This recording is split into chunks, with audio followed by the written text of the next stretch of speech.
This episode of Stage 9 is brought to you by Audible.com, offering more than 180,000 titles for smartphone, tablet, and desktop. To get a free audiobook of your choice and help Trek FM at the same time, visit audibletrial.com/trekfm. And also by Enterprise in Space, an international program of the nonprofit National Space Society. Find out how you can help science and education and become a virtual crew member aboard the NSS Enterprise Orbiter by visiting enterpriseinspace.org. And if you want to join the conversation and share your thoughts on this episode, join the Babel Conference, our listeners group on Facebook. Just type BABEL into the Facebook search field. We look forward to seeing you there. You're listening to Trek FM.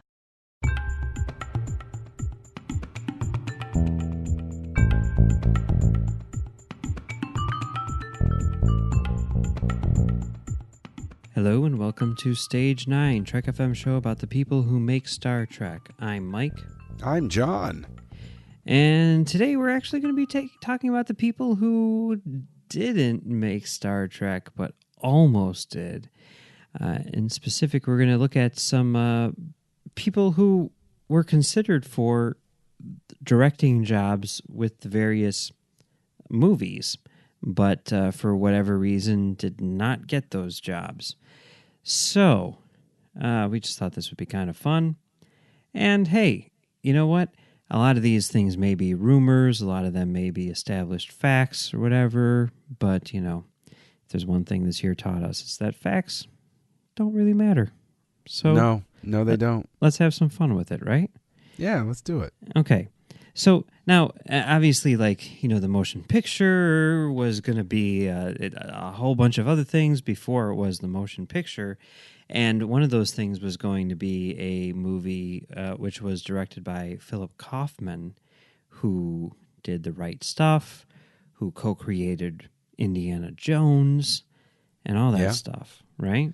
And who gets continual writing credits on all of the resultant products. So simply by having his name on that one credit, has been making money for the rest of his life. Good for him, right? Hey, yeah, absolutely. Now he's getting that Disney cash, you know? Oh my gosh, yeah. Especially if a reboot happens. Oh my Lord. Yeah. So, okay. He's directed a number of movies, including Quills, which I saw. I saw a press screening of Quills. Really? Yeah. The Right Stuff, Invasion of the Body Snatchers. He finally did get to work with Leonard Nimoy in that one, and numerous other things. So, you know, Right Stuff wasn't until after until after the motion picture, and I've never seen The Right Stuff. See, it's funny because you're going through his filmography here as a director, and The Right Stuff is the only thing. No, I did see Invasion of the Body Snatchers, but it was many, many years ago. But the only one that I can recall seeing is The Right Stuff. Yeah. So that's his one, and that one was to great acclaim. Oh yeah. I've been wanting to see it, especially after, you know, watching Hidden Figures and stuff like that. I feel like I really need to see it, and they showed it in theaters a while back when. I forget who it was. Was it John Glenn who died? Yeah, it's just one of those things which I've never gotten around to. I mean, I know it's like 3 hours long and all that stuff, but yeah, I mean, what do you think about it? I really enjoy it. I remember the first time I saw it, my tastes in movies were, was maybe a little rougher around the edges, and so the running time made me dislike it. The first time I watched it, I wasn't nuts about it, and I didn't understand why it ended the way that it did. And then I saw it again when I was a little bit older and sort of understood things a little bit better, and I said, oh, this is really good. So my tastes changed in such a way, I think, that made me more apt to enjoy it. Yeah, I have to check it out. It's definitely one of those big gaps in my movie watching filmography or whatever it is. Yeah, but you said you saw Quills. What's Quills about? I haven't even heard of that. The Marquis de Sade or something like that. It's Done. Out. I'm tapping out before you even describe it. Yeah, it's not good, but whatever. Okay, so I mean, based on the right stuff and whatever, which is available on Prime for free, by the way. Oh, wow, really? Yeah, yeah. So I'll definitely have to check it out. What did you what do you think about the idea of him directing the first Star Trek movie? I think that judging simply on that, and and also of what I remember of his version of Invasion of the Body Snatchers. I mean, there are snippets here and there, and of course everybody knows the way that one ends and everything. But I think that it would have felt less sterile. One of the things that has stuck with me about the right stuff is that it could have been very sterile, but I think that Kaufman has a good way, a good sense of being in the character's headspace. I think his camera work might not have been what they would have wanted to accentuate sets necessarily. I think that he has a good sense of using the space, but I think that, like, almost comparing him to Wise, somebody like Wise makes more sense because Wise is going to get you those wide shots accentuating this big production value, whereas Kaufman seems to be much more of a personal space type of director. And to be fair, I think when Kaufman was attached to the project, it was before it was going to be a massive production like it ended up being. I think at this point in time, it probably would have been more in keeping with like Wrath of Khan level production, but still interesting. Yeah. I mean, it's something interesting to ponder for sure. So speaking of Wrath of Khan, obviously there was a search for a director on that one, and unlike motion picture where they're like, we need to get an Oscar winner to, come aboard and direct this thing. If for Wrath of Khan, they're like, we need to get someone cheap. And obviously, you're looking for eager young talent. And the person who they went with, Nicholas Meyer, second time out, I mean, it's a good way to go. But one of the people who was lobbying for the job and one of the people who was under consideration back in 1982 or whatever it was a guy by the name of Ron Howard. He had stopped going by Ronnie by this point, yes? Yeah.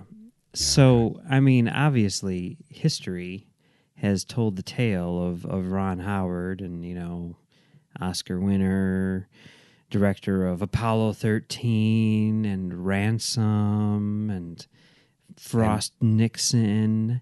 And Willow. Willow. And, and Splash. Backdraft and Solo. What? Yeah. His own space movie coming out. Yeah. But, what do you, I mean, that was one where, because like my wife loves Ron Howard, she's like, oh, Frost Nixon, that movie is amazing. It is. It is, Cinderella Man, all those things. So, I told her, like, as soon as I read this, like in the 50-year mission book, I was like, they wanted well, no, they didn't want, but Ron Howard wanted to direct Star Trek II. How amazing would that have been? And I think that, I mean, obviously, again, history, tells us that Nicholas Meyer is the best choice to direct Star Trek II. But, yes. I mean, just like looking at that, like outside of that, not saying either or, but just the idea of like, what would a Star Trek movie directed by Ron Howard be like? I mean, what do you think? I think it would be good, like trying to put myself in the space of where Ron Howard was at that time. This is Night Shift Ron Howard. This is Splash Ron Howard. I don't think that this is the right Ron Howard for this. If I have a magic time machine and I take his sorry. And I take his established skill set that gives us the later masterworks, then yeah, that Ron Howard, I'm good with him doing Star Trek 2. I don't think he has the sensibilities, especially at that stage in his career, to deliver what we got. And I think it's a very different history for Star Trek if he were in there. Possibly a shorter history for the Star Trek film franchise had it been him. Although I suppose there would have been a certain poetry to it, considering Harve Bennett comes out of television, Ron Howard comes out of a television background, and so they probably could have spoken each other's language very easily with like zero conflict. They could have known, and they probably would have had very much a sense of quick setups and lighting keys and stuff like that they could have communicated to each other in shorthand. Would it have worked for the better? I don't know. I don't think so. It's interesting because Night Shift came out like a month after Wrath of Khan. So I guess, that's what he did instead of Star Trek 2.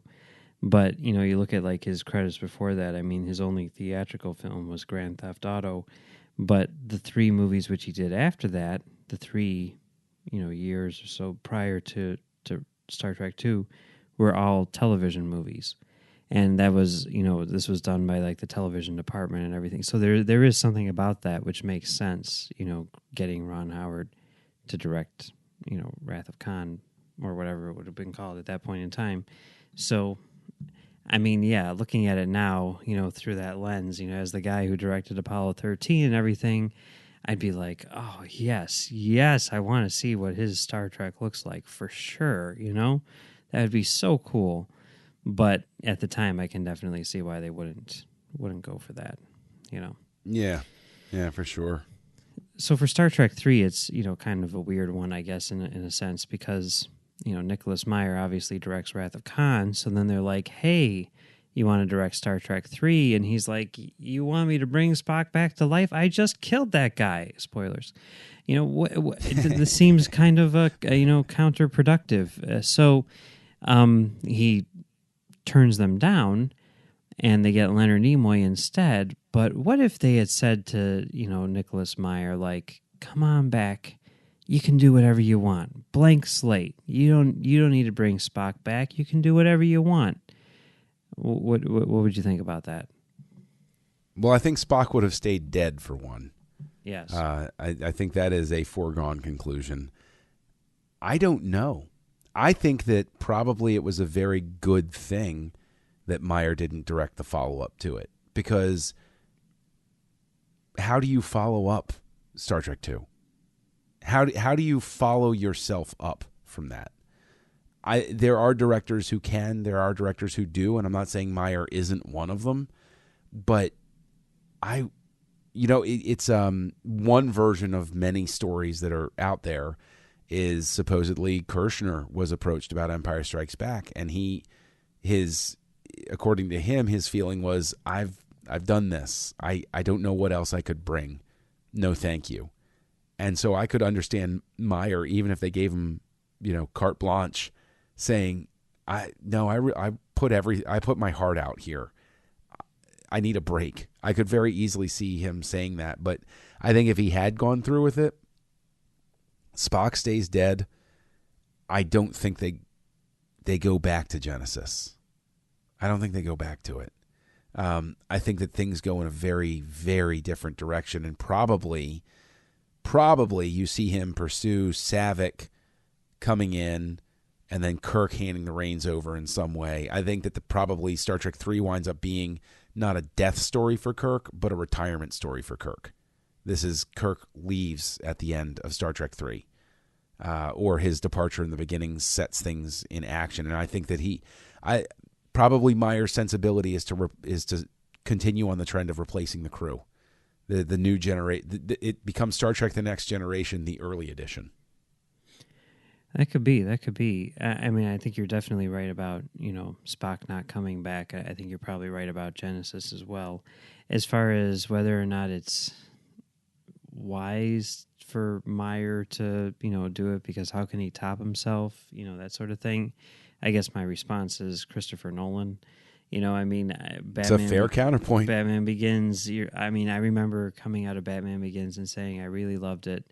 I can't wait for the sequel. But at the same time, what could you possibly do which is at all significant after what we just saw? And then he comes out with Dark Knight, and you're like, oh, that. Though, what I always throw out there is, yes, he does do that, and he does up himself, and I'll throw George Lucas in that conversation as well. That'll make plenty of people's heads pops. But the simple fact is that Nolan did a movie between the Batman movies. He worked other stuff out, and so I think that when somebody does something like this, it's always better for the director. And I don't think that this environment exists anymore with franchises or anything like that. But it makes sense for somebody to say, okay, I did this big thing, I'm going to do something else, and then I'll come back to it after I do that. I think it's reasonable to assume that Meyer would have done the day after first, But also, I mean, in terms of the whole like Nolan thing, and can he do that? Is that someone who can do it? Unlike, let's say, Kirshner, who's like, I've done everything and that's it. I think the answer is yeah, he can, because we've seen him do it. We saw him do it with, Star Trek 4. We saw him do it with Star Trek 6. Yeah. And like each time it's like, that's solid. I mean, yeah, 4 isn't as good as 2, but 6 is better than 2, So dangerous territory to open that conversation, but I have a hard time refuting it. I don't condemn anybody for having that opinion. If anyone disagrees that Star Trek 6 is better than Star Trek 2, if anyone disagrees with that, bring it. I get into the Babel conference. Let's hear this. Yeah, I know that's the unpopular opinion, but I will defend that opinion till I'm dead. And then when I come back to life, I'll defend it some more because, Genesis. Please don't kill him. I don't want to carry that katra around, please. But this is my one qualifier in this debate. Are we talking theatrical versus theatrical release, or director's edition of Star Trek 2, or 4K director's edition of Star Trek 2 versus any of the home releases of Star Trek 6? And are we drawing a delineation between the home video version of Star Trek 6 or the director's edition of Star Trek 6? Let's face facts. It doesn't really matter. No, but it does. But it does, because a whole lot of my decision in this argument hinges on that sickbay scene with Peter Preston and the additional scene of Peter Preston's importance to Scotty being established. Those two things are huge to me in terms of which version of Star Trek 2 I'm talking about. Pick any version of Star Trek 2 you want, and pick any version of Star Trek 6 you want, and the answer is Star Trek 6 is better than Star Trek 2. I'm going to have to go with Star Trek 2 director's cut, either the 4K version that had the process, the one with the gold. No, or is it gold? The one with the correct UPC that they had to send the replacement to me for because they screwed up that one shot with Sulu. But that version, or the director's edition that was shown on television and later released on DVD, that version will always be the absolute best. But if you're talking theatrical version of Star Trek 2 versus theatrical or home video version of Star Trek 6 wins. I think you're just rambling at this point. I don't even know what you're saying. You're just spouting out random words. How long have we been talking on mic together? All I do is ramble, Mike. Come on. Should we move on to, Star Trek 4 was going to be Leonard Nimoy, and Star Trek 5 was going to be William Shatner no matter what. Thank goodness. Thank goodness it was. Mm-hmm. So Star Trek 6, now obviously is very famous that, Harve Bennett wanted to do a, early years thing, right? And apparently his big plan was to direct it himself, make his directorial debut, which I think would have been really fascinating. I believe he directed some television in the past, but, as someone who comes from television, makes the jump to movies, makes some very, very successful, high-quality films with the Star Trek movies, and then says, oh, now's my time. I want to direct. And for the record, he did direct one thing, but it was Time Tracks, which was a few years after this movie. So he hadn't directed anything else. But for someone who had been a writer, producer for years and years and years, to be like, hey, I want to direct, and then direct this thing from this franchise, which he revitalized. I think that's a really interesting idea, and I'd really like to see what that would end up being. You know? Yeah. No, I agree. It would have been interesting. It wouldn't have been Star Trek 6, but it would have been interesting. Although I mean, based on the reception of Star Trek 5, and as much as I love defending it and all of those sorts of things, there was very much a sense of nowhere to go but up. If he was going to make his directorial debut in this franchise, after Star Trek 5 was the time to make his move. That was definitely the lowest pressure situation for a director coming in was Star Trek 6. Yeah, I mean, you think about it, and it's like, oh boy, first time director, whatever. But you look at like the stuff that he did, as a writer and a producer, and you look at kind of like the way that like the TV landscape has changed, and now it's sort of like standard operating procedure for these show creators, these showrunners who are primarily writers, to take on directing. Like pilots and stuff like that. And I think it's really interesting how, the industry has trended in that direction, and he wanted to do it basically in TV, but the same, or on film, but in the same sort of way, like a good 10, 20 years prior. It's kind of cool. Yeah, it is. It is kind of cool. Okay, so now we get into the next generation era.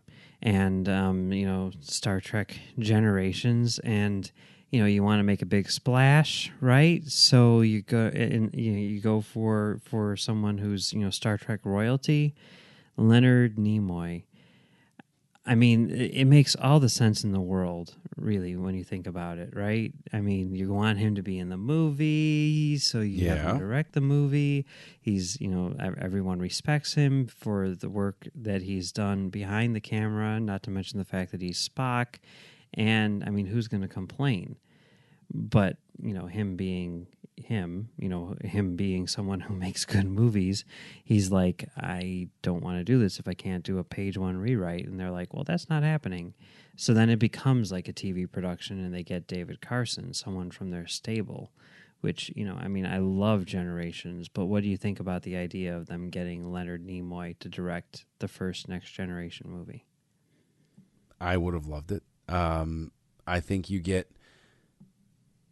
I think you get something that is substantially different. I think that you get something that, of course, has Spock in it. I think that you get something that has a different flow to it. Probably script-wise, I would argue a better flow to certain things. But the one thing I'll weigh in for to support the choice of Carson is Generations at various points is a truly beautiful film to look at. And if there is one qualm I have with Nimoy as a director in terms of his Star Trek films, is I wasn't nuts about the lighting. Star Trek 3's lighting was...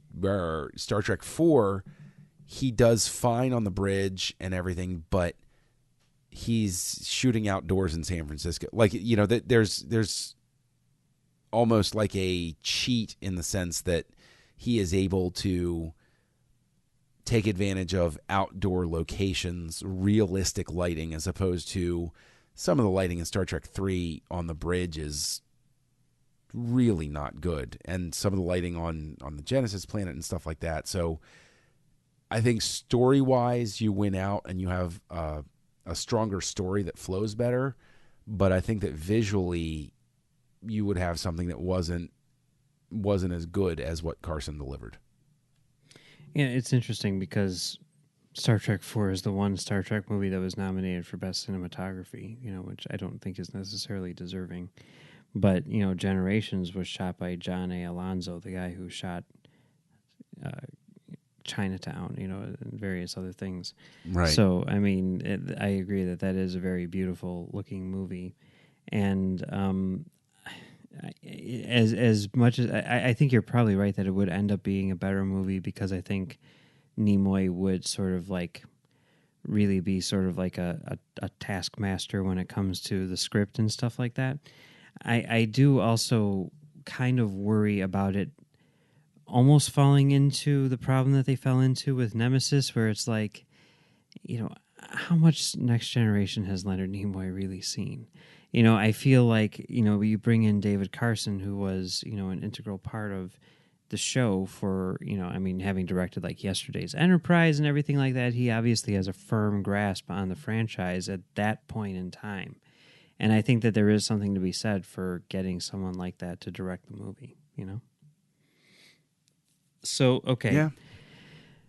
David Carson, as much as we may love David Carson, apparently there was a little bit of friction there with the studio and whatnot, so he wasn't going to be coming back for First Contact, and the question was who would come back, and I forget exactly how this plays out with Nemesis and all this stuff, but basically I think the two people who were being considered were Winrick Colby, who had directed a ton of really, really high-profile episodes of not just Next Gen, but, Star Trek in general, Voyager pilot, All Good Things, all good things. And he seemed, like, I remember thinking back in the day, like, how come they're not getting him? He seems like the obvious choice. And I guess the reason why they didn't get him was because while they were making All Good Things, he and Patrick Stewart didn't get along all that well. And, obviously that's important for a movie starring Patrick Stewart. And Berman wanted James L. Conway, who had just directed Way of the Warrior on Deep Space Nine, and would go on to direct the pilot of Enterprise and stuff like that. That's who Berman wanted. But in the end, they settled on, of course, Jonathan Frakes. Now, yeah, I think that either of those choices would be good. But here's the thing, which I don't know how much I believe this.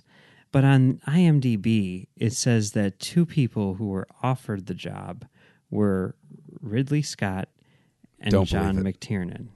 Do believe it. Okay, so how would you feel about Ridley Scott directing Star Trek First Contact? I don't know, because Ridley Scott, we've used this analogy in various different places, and so I'll just repeat it here. Ridley Scott's your home run hitter.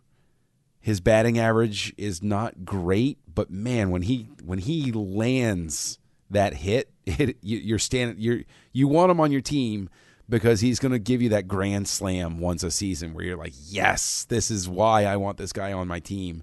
But if you really looked at his batting average on the whole, you'd be like, oh, it's okay. He still has a decent OPS, though, because his slugging percentage is so high. So, yeah, but, so that there's, now you're embarrassing me with baseball terminology. That's just not one necessary. Of those, like stats that people, whatever. Anyway. But McTiernan, I believe, like Ridley Scott could have very easily been, somebody comes up and is like, would you be interested in directing the new Star Trek movie? Sure. Bye.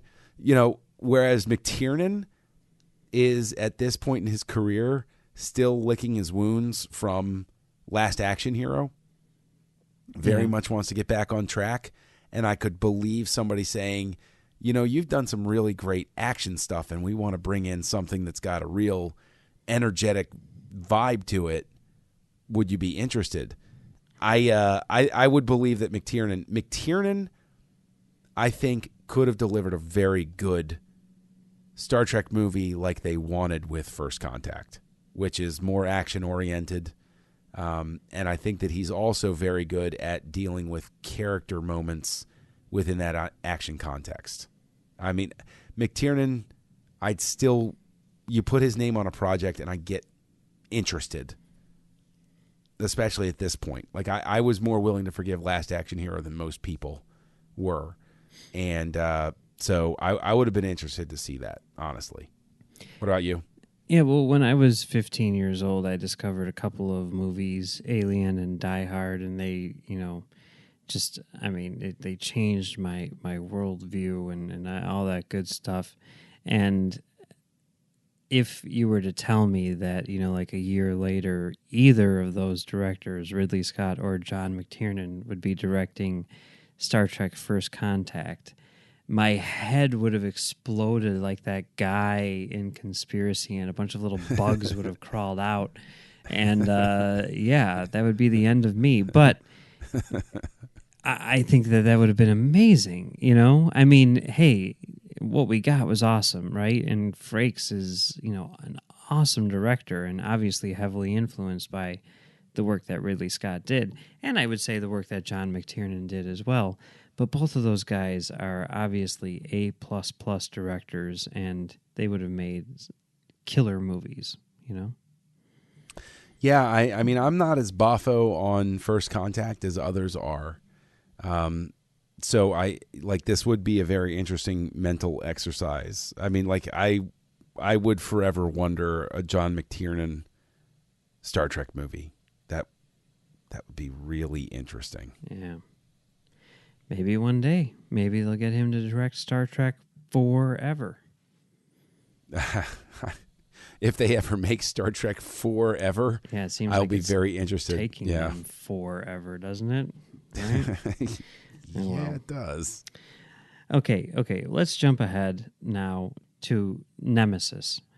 Of course, Stuart Baird was the person who I think the studio sort of mandated, but there was some thinking in the Trek camp that the person who was deserving of the job was, in fact, LeVar Burton. I think that would have been cool because obviously you're keeping it in the family and everything like that, but also like in the time between, acting in Next Gen and Nemesis being released, Burton had become a super solid television director, and I think that he could have made a really good Star Trek movie. I agree. I think he also would have followed the instinct to make a Star Trek movie that would have been more pleasing to fans than Nemesis was. Oh yeah. I think he would have delivered something that if it were the final Star Trek film, at least for this stage in the franchise, people would have been okay with it. Yeah. Yeah. All right, so let's move on to the very, very end, and something which was occupying our thoughts and minds for a long time, a few years back, and that's the director of Star Trek Beyond. Obviously, we ended up with Justin Lin, but in the meantime, for the longest time, it was going to be directed by Roberto Orci, who was the original writer on that project, and then when he left, Rupert Wyatt was attached and Joe Cornish was attached before it finally ended up with Justin Lin. So, Orci, I mean, here's another thing kind of like Bennett, right? Someone who's written a ton of massive blockbusters, relaunched the franchise as we knew it, and had never directed a single thing in his life. And now he was going to be directing Star Trek. What do you think about that? I'll always be curious as to what it was that was going to be developed, but I don't know that I would have ever been excited about a Roberto Orci Star Trek Beyond. You know what I would have been excited about? The fact that he had Claudio Miranda as his cinematographer. Fair point. Very fair point. Very fair point. Yeah, but I mean, it's weird because I mean, I think maybe I wasn't excited about it just because I didn't know what it meant. It could literally mean anything. Just like Alex Kurtzman directing The Mummy could literally mean anything.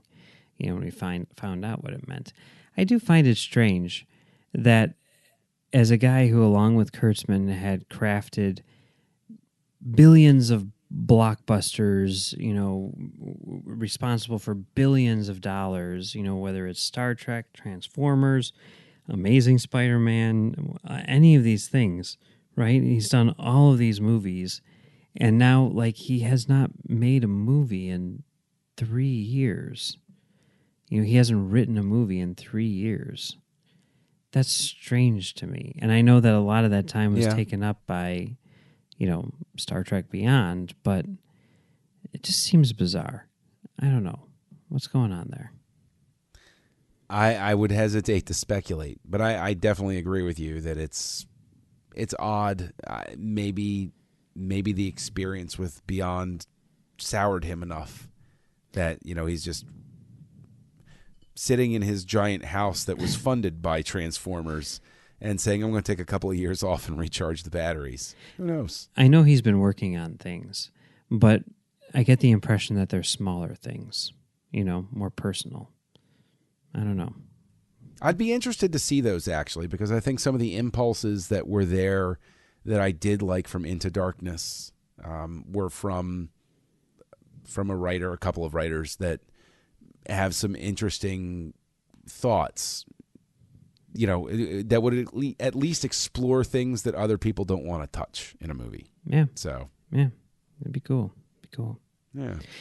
Anyway, well, what could have been, it's always an interesting thing. I think it's something that we like to ponder over here on Stage 9. And, maybe we should do this again for maybe writers at some point or something like that, because it is interesting. Oh, that'd be fun. Yeah. Yeah. All right. Well, it's been fun talking about the non-existent directors of Star Trek movies, but that's not all we're talking about here on Trek FM this week. So here's a look at what you may have missed elsewhere on the network.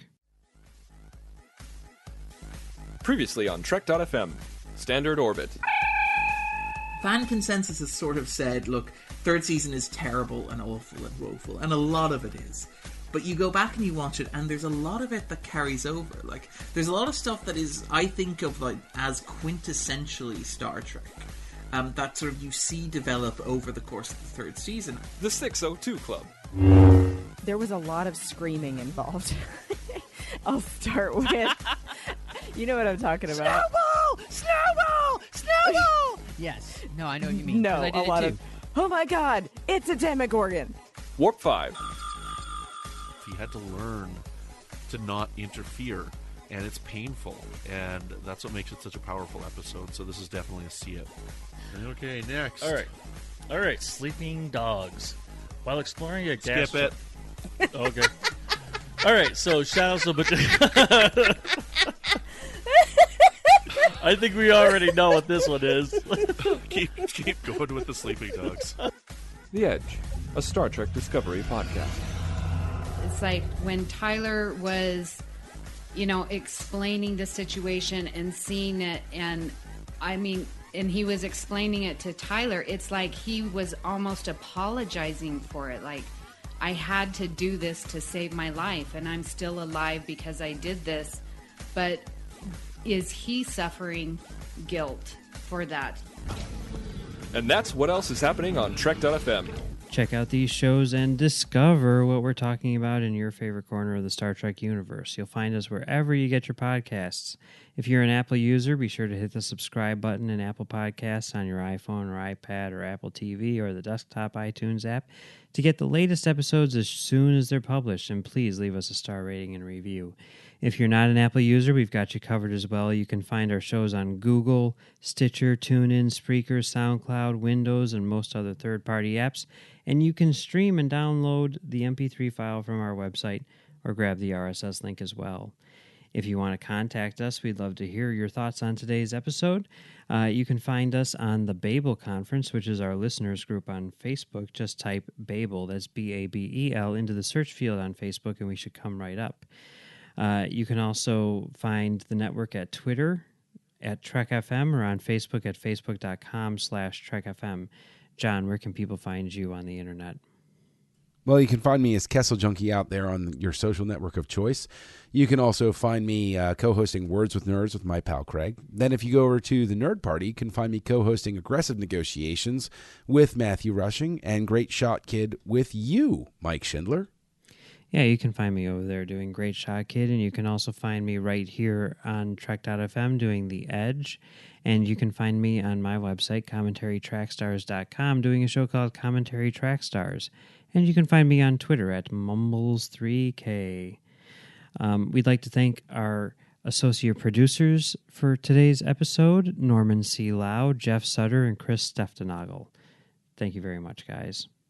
If you'd like to help keep all of our shows coming to you each week and become a patron of the network, visit patreon.com/trekfm. That's patreon.com/trekfm, where you can find all the details. Perks include early access to episodes, exclusive content, producer credits, and more, available through our special patrons website, Patron Zone. It requires a great deal of money to produce and distribute these shows each month, and we really appreciate any support you can give us and hope you'll join the team. Again, you'll find all the details at patreon.com/trekfm. All right. Well, that wraps up another episode of Stage 9. And, Yes. you never know what might be next or who might be hosting next week, right? Because, hey, as we've learned today, things can change like that. So, maybe we'll see you next week on Stage 9.